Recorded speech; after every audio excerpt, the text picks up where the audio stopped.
Game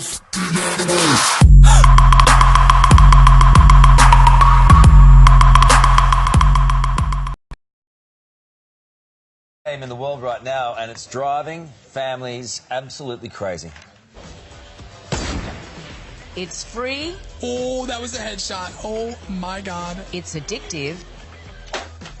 And it's wildly popular.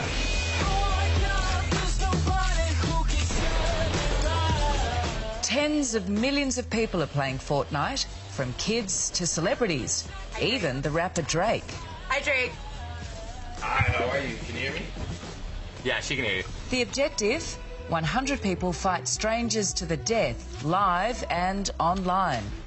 A round lasts up to 20 minutes, and you can't pause it.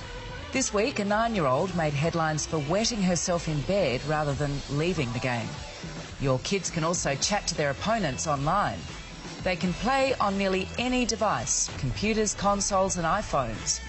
It's the most downloaded game in the world, and it's got parents in a frenzy trying to protect their kids and control their addiction. Well, joining us now with advice every family needs to hear is today's psychologist, Sandy Ray, and our tech expert, Charlie Brown. Good morning. Morning, Carl. Morning, guys. Hi, Georgie. Morning to you both. Charlie, we've got Harry and Sam. Harry and Sam, yep, both playing Fortnite here this morning. Yeah, and they're doing well too. Look at it, they're incredibly good at it. Caged. This is something that so many parents are grappling with it at the moment. So just explain for parents what they need to know about this game. Well, this is Fortnite, and they're playing what's called Fortnite Battle Royale. Now, this is the multiplayer game where up to 100 people play together, and you can play from an iPhone or an iPad or a PC or a PlayStation or an Xbox. And when you're the reason it's so addictive is the kids are all playing against each other wherever they are, whatever device they're on. And games can go for 20 minutes or half an hour or 2 hours. There's a bit of shooting, a bit of puzzle solving, a bit of building. If you're getting it on an iPad, if you're getting it on an iPhone, it's free to download and play. So this game has just gone globally. Why is it addictive? Gangbusters. Because kids love a little bit of shooting. They love to build things. We know Lego's popular. They also love problem solving. And they've put it all together into a game where you've got these cartoon characters essentially running around. The kids can also join their mates in the game as well. So instead of kicking a footy at the local park, if it's raining, for example, they can join the virtual world and be talking to their mates. But what's the aim of the game?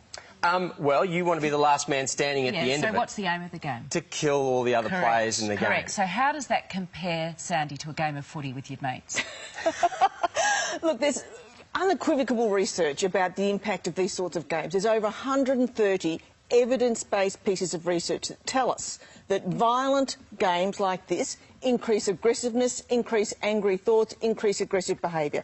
So we can either choose to dismiss this sort of research or take it on board as parents and say, this is what the scientific community is telling us, that this is really something that we need to be very mindful of, and we really need to guard our children's brains. We're not saying don't do it at all, but we're saying the research is very much telling us. And there's over 116 research reports telling us that it affects the structure and performance of the brain as well. So this is not bad. So Sam and Harry are playing it this morning. This is not bad for them, is it? Look, it's not bad for them so long as it's monitored, you know, would be my advice. No one's saying for 1 second, don't play it. Okay, so 40 million people are playing this game now. More at least. than. So 100 million, maybe 100 million, 200 million, whatever it is, and they're going to keep playing it. Yep. So no matter what age they are, there are going to be kids in this country and every country around the world who aren't supervised. So what damage is it going to do? So what they talk about and what it actually affects is the pleasure centres of the brain in the front lobe of the brain. So we really need to be mindful that this is actually impacting on our behaviour. It decreases empathy. What it's actually doing, as Charlie rightly said, its aim is to kill, hurt, maim. That's the goal. But they're cartoon characters, they're caricatures, and we don't see blood, Sandy. So many parents are saying it's okay because we're not seeing the blood and guts. That's a complete cop-out, and I would completely rebut that argument. No, but kids aren't going to go out there and kill people just because they're playing this game. No, it's a whole package. What we do know, though, is children who are exposed to it for a long period of time, unsupervised, as a cheap babysitting exercise. And I think parents really need to be careful here that, you know, we all need babysitting times where we put our children in front of the TV. But what children really want is parents to be connected to their children. So instead of saying, I'm going to babysit my child through a game, actually give them real-life opportunity to interact with parents and their friends. How do you regulate, how do you know how much time is enough time for your child when every child is different? That's true, and that's a really good point. I think what we've got to have as a rule of thumb is about 20 minutes to 30 minutes, even though most kids would balk at that, but 20 to 30 minutes is the time. And I was going to just quickly say that, you know, one of the common arguments is other people, all my friends are doing it. And I have a really easy rebuttal to that. And the thing that parents need to be mindful of is saying, it's not what we do in our family. It's not the rules that we have in our family. Boy, it's hard, and not be afraid to step up as a parent and say, it's not how we run our family. Charlie, how do we regulate it? Download it onto your iPad, play it yourself. You encourage parents to play it, don't So you? they at least know what the content is. Because parents who are showing me concerns about it, a lot of them haven't even played the game before at all. Download it and play it. First thing you're going to see is what the content actually is that you would be exposing your child to. Second thing, you'll see the kind of things that they're saying in the message bar on the side of the screen. You'll also be able to see how you can go turn that message bar off, so kids can't see the messages from other players. And you can also see the parental controls that are built into the game so that swear words, for example, aren't going to pop up on that message bar as well. By learning a little bit about the content your kids want to consume, you will be much less concerned about it because you'll know what it actually is, not what you're fearing it is. Okay, it's a really good point. I mean, I'm looking at this game now for the first time, and I just want to play it. So you're saying go out there, play it, and learn for yourself what not to do. And that's the only way you can control. Is there any way of control, apart from pulling the device out of your kid's hand and putting it away? You know, are there any other ways of control? Well, at the end of the day, you're the parent, right? So if you don't want your kids to play the game, don't let them play the game. And Sandy and I were talking before. This is where boundaries start in a family. So set the boundaries. But if you're a parent, it's okay for you not to be okay with this content. This is the point. If this game is so bad, if this game is so addictive and it's so detrimental to the lives of our children, then why is it available? Why shouldn't it be banned?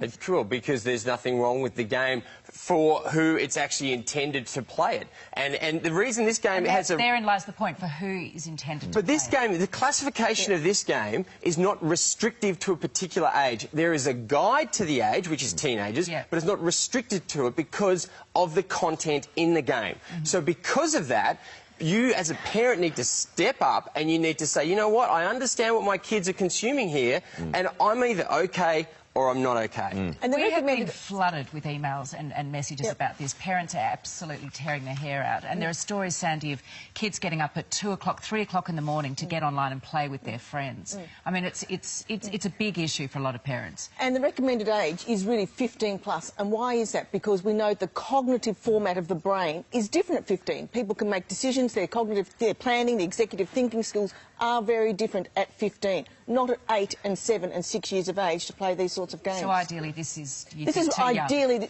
Ideally this is too young.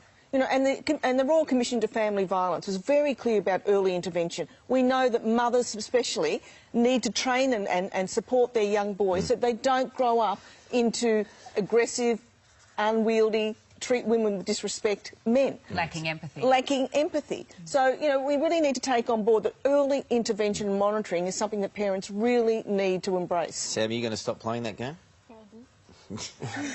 What about we go kick the footy outside? Have you had enough? Oh, good man. Want to go kick the footy? Harry, you want to go kick the footy? No. There we go. Thank you, guys. Great insight. Really good to talk to you both. Thank you so much. Yeah, great topic, and keep your feedback coming in. We'll get to some more of that feedback a little bit later in the program.